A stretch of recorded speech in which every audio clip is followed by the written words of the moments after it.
بسم اللہ الرحمن الرحیم۔ دجال از علامات قیامت۔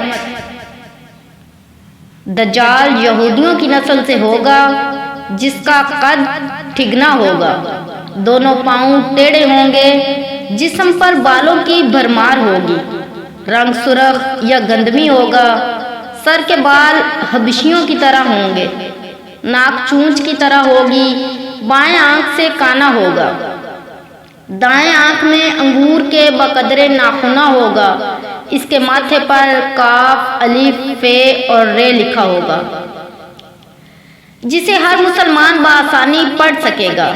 اس کی آنکھ سوئی ہوئی ہوگی مگر دل جاگتا رہے گا۔ شروع میں وہ ایمان و اصلاح کا دعویٰ لے کر اٹھے گا، لیکن جیسے ہی تھوڑے بہت متبعین میسر ہوں گے وہ نبوت اور پھر خدائی کا دعویٰ کرے گا۔ اس کی سواری بھی اتنی بڑی ہوگی کہ اس کے دونوں کانوں کا درمیانی فاصلہ ہی 40 گز کا ہوگا۔ ایک قدم تا حد نگاہ مسافت کو طے کر لے گا۔ دجال پکا جھوٹا اور اعلیٰ درجہ کا شعبدے باز ہوگا۔ اس کے پاس غلوں کے ڈھیر اور پانی کی نہریں ہوں گی۔ زمین میں مدفون تمام خزانے باہر نکل کر شہد کی مکھیوں کی مانند اس کے ساتھ ہو لیں گے۔ جو قبیلہ اس کی خدائی پر ایمان لائے گا، دجال اس پر بارش برسائے گا، جس کی وجہ سے کھانے پینے کی چیزیں ابل پڑیں گے اور درختوں پر پھل آ جائیں گے۔ کچھ لوگوں سے آ کر کہے گا کہ اگر میں تمہارے ماؤں اور باپوں کو زندہ کر دوں تو تم کیا میری خدائی کا اقرار کرو گے؟ لوگ اسبات میں جواب دیں گے۔ اب دجال کے شیطان ان لوگوں کے ماؤں اور باپوں کی شکل لے کر نمودار ہوں گے۔ نتیجتاً بہت سے افراد ایمان سے ہاتھ دھو بیٹھیں گے۔ استغفر اللہ۔ اس کی رفتار آندھیوں سے زیادہ تیز اور بادلوں کی طرح رواں ہوگی۔ وہ کرشموں اور شعبدہ بازیوں کو لے کر دنیا کے ہر چپا چپا کو روندے گا۔ تمام دشمنان اسلام اور دنیا بھر کے یہودی امت مسلمہ کے بغض میں اس کی پشت پناہی کر رہے ہوں گے۔ وہ مکہ معظمہ میں گھسنا چاہے گا مگر فرشتوں کی پہرہ داری کی وجہ سے ادھر گھس نہ پائے گا، اس لیے نامراد و ذلیل ہو کر واپس مدینہ منورہ کا رخ کرے گا۔ اس وقت مدینہ منورہ کے 7 دروازے ہوں گے اور ہر دروازے پر فرشتوں کا پہرہ ہوگا، لہذا یہاں پر بھی منہ کی کھانی پڑے گی۔ انہی دنوں مدینہ منورہ میں 3 مرتبہ زلزلہ آئے گا، جس سے گھبرا کر بہت سارے بے دین شہر سے نکل کر بھاگ نکلیں گے۔ باہر نکلتے ہیں دجال انہیں لقمہ تر کی طرح نگل لے گا۔ آخر ایک بزرگ اس سے بحث و مناظرہ کے لیے نکلیں گے اور خاص اس کے لشکر میں پہنچ کر اس کی بابت دریافت کریں گے۔ لوگوں کو اس کی باتیں شاق گزریں گی، لہذا اس کے قتل کا فیصلہ کریں گے، مگر چند افراد آڑے آ کر یہ کہہ کر روک دیں گے کہ ہمارے خدا دجال نعوذ باللہ کی اجازت کے بغیر اس کو قتل نہیں کیا جا سکتا۔ چنانچہ اس بزرگ کو دجال کے دربار میں حاضر کیا جائے گا، جہاں پہنچ کر یہ بزرگ چلا اٹھے گا، میں نے پہچان لیا کہ تو ہی دجال ملعون ہے، اور رسول اللہ صلی اللہ علیہ وآلہ وسلم نے ہمیں تیرے ہی خروج کی خبر دی تھی۔ دجال اس خبر کو سنتے ہی آپے سے باہر ہو جائے گا اور اس کو قتل کرنے کا فیصلہ کرے گا۔ درباری فوراً اس بزرگ کے 2 ٹکڑے کر دیں گے۔ دجال اپنے حواریوں سے کہے گا کہ اب اگر میں اس کو دوبارہ زندہ کر دوں تو کیا تم کو میری خدائی کا پختہ یقین ہو جائے گا؟ یہ دجالی گروپ کہے گا کہ ہم تو پہلے ہی سے آپ کو خدا مانتے ہوئے آ رہے ہیں، البتہ اس معجزہ سے ہمارے یقین میں اور اضافہ ہو جائے گا۔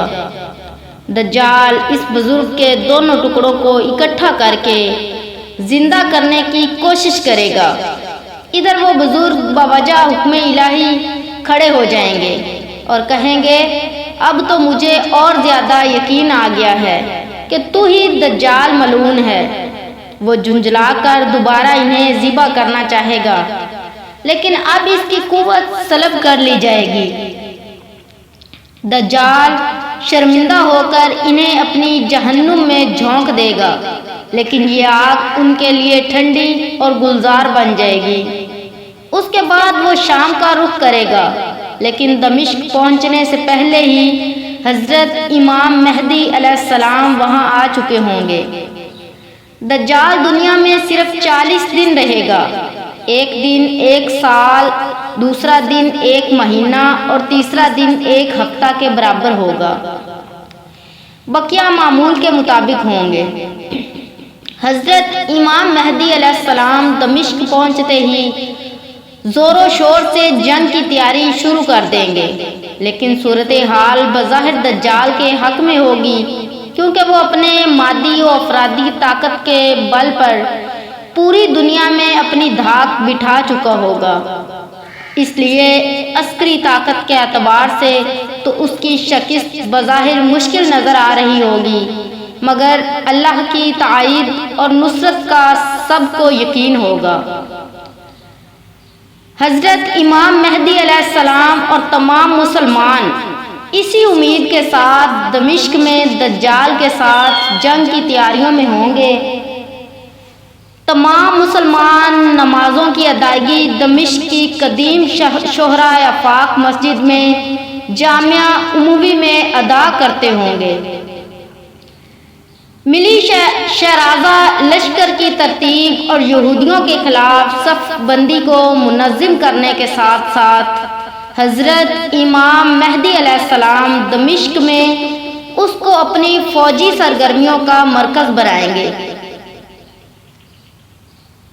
اور اس وقت یہی مقام ان کا ہیڈ کوارٹر ہوگا۔ حضرت امام مہدی علیہ السلام ایک دن نماز پڑھانے کے لیے مصلی کی طرف بڑھیں گے تو عین اسی وقت حضرت عیسیٰ علیہ السلام کا نزول ہوگا۔ نماز سے فارغ ہو کر لوگ دجال کے مقابلے کے لیے نکلیں گے۔ دجال حضرت عیسیٰ علیہ السلام کو دیکھ کر ایسا گھلنے لگے گا جیسے نمک پانی میں گھل جاتا ہے۔ پھر حضرت عیسیٰ علیہ السلام آگے بڑھ کر اس کو قتل کر دیں گے، اور حالت یہ ہوگی کہ شجر و حجر آواز لگائیں گے، اے روح اللہ، میرے پیچھے یہودی چھپا ہوا ہے۔ چنانچہ وہ دجال کے چیلوں میں سے کسی کو بھی زندہ نہ چھوڑیں گے۔